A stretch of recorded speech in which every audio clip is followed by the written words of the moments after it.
Good afternoon. Assalamu alaikum. How y'all doing? It's Brother Khalid, just checking in, saying what's up. Peace and blessings to everybody. Getting ready to eat a little bit. A little bit of my favorite, fruit salad.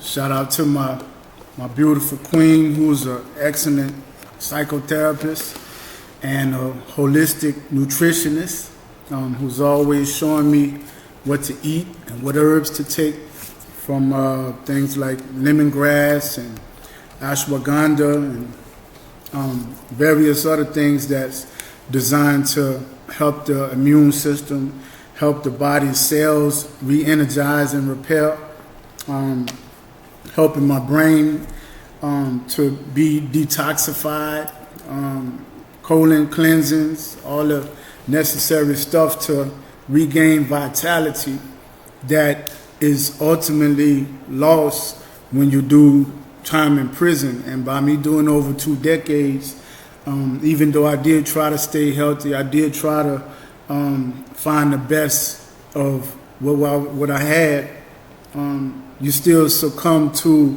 the toxic environment of a prison, or any institution, whether it be a public school, or community centers, homeless shelters, reform schools. You always run into environmental toxins and environmental racism and everything else. So coming home, I know I had to readjust to a lot of the norms that you see in today's society, in today's culture. People are obsessed with fast food and processed food. I myself am learning to, of course, I don't mind budgeting. I don't mind, I love to eat healthier, because I believe that's vital in our successful survival and transition from this unjust prison system. So I love to eat healthy. I love fruits and vegetables. I'm vegetarian. And I noticed that since I've been home for 2 weeks, I've noticed that many people that I know and some I don't are just obsessed with this processed culture, this microwave culture, this culture of really death and destruction. Because the majority of the things that's on the market, for example, hamburgers and french fries and potato chips and cold drinks, sodas,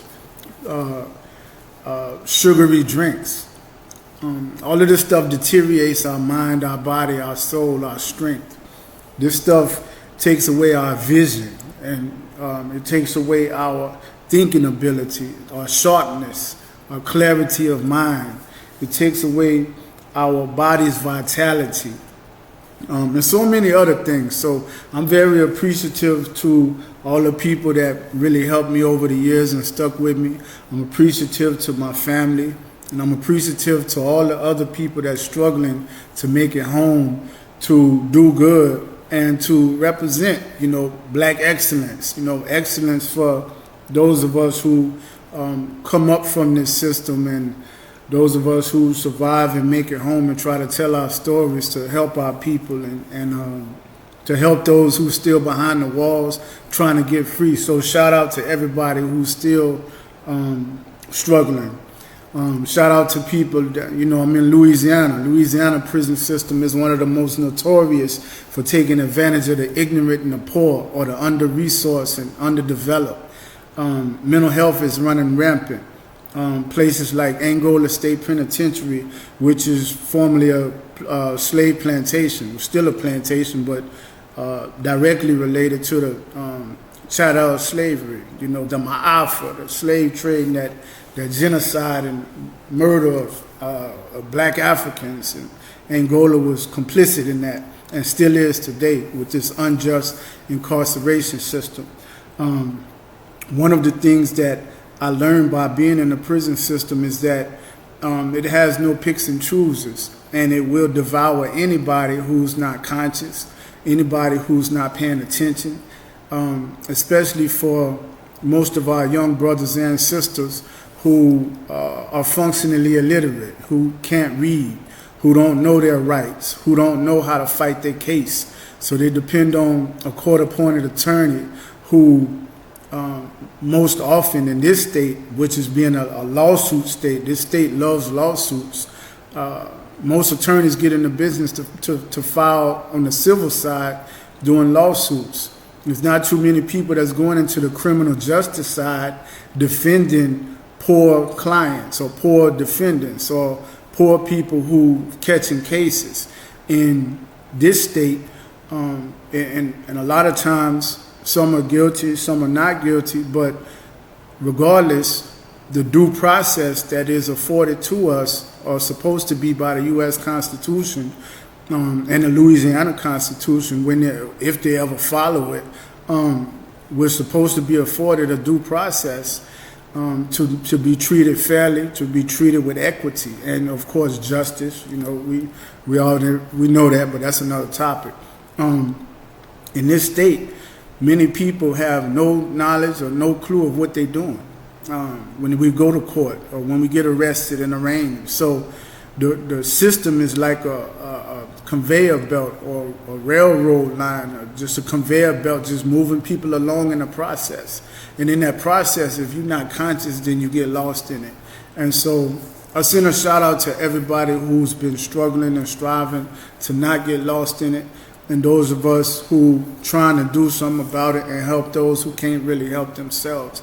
I am one of them who try to help myself and help our people and help our families. So that's one of the reasons why I wrote my book, which is Surviving Incarceration, which is backwards. I didn't change the screen, but you can find it on Amazon. The link is in my web, in my bio on these social media pages. So check it out, because it's good for three people. It's good for the person that just come to prison and trying to learn what is and what ain't.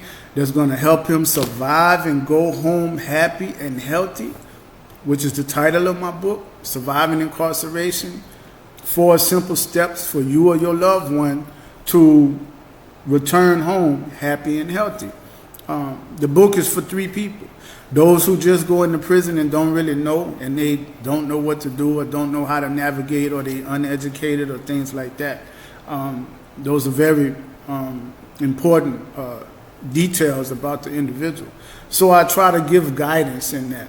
And then for the family members who are oblivious to what really goes on behind closed doors in these crooked courtrooms and these wicked prison system offices with wardens and mental health and different people who are invested in making sure that this system is always full and that they have a job.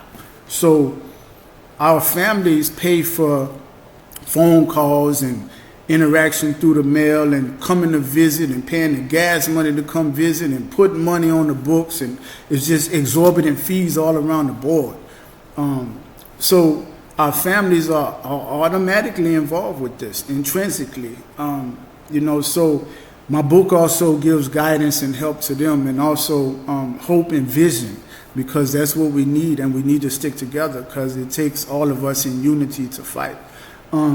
And last but not least, it helps those who are at home who may not have people in prison, but you want to learn a little bit of something about what goes inside, or what goes on inside the prison, inside of a prisoner's mind while they're there. The thoughts that they have, the hopelessness they may have, the despair they may feel, the feelings of or thoughts of escaping, or the thoughts of suicide, the thoughts of depressing emotions, depression and anxiety, and all the other mental illnesses that are very rampant in the prison system.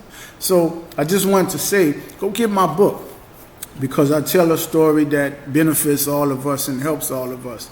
And even if you don't, just share it. But other than that, I'm sitting here eating my lunch, collaborating, and just chilling with my fam and enjoying it. And I send a shout out to everybody at Elaine Hunt Correctional Center. I send a shout out to everybody at Allen Correctional Center, David Wade Correctional Center, all these places in Louisiana run by the majority of crooked people, and they making money. And so we just got to educate ourselves and become wise at what's going on, and then how can we survive and help our families to not be victimized by this process, and to make it better for our entire communities. Because if we're not educating and getting people ready to come home, they're gonna come home, and if they're not coming home with their mind right, then it causes trouble in the community. So it benefits everybody to pay attention and get smart. So I'm just one of the few, and I thank you for this opportunity. I'm going, I'll be back later. Peace and blessings. Assalamu alaikum.